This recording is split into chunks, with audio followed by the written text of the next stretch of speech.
قال رب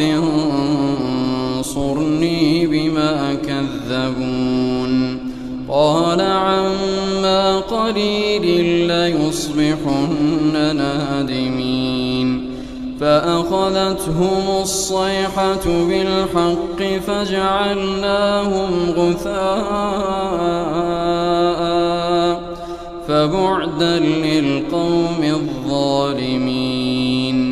ثم أنشأنا من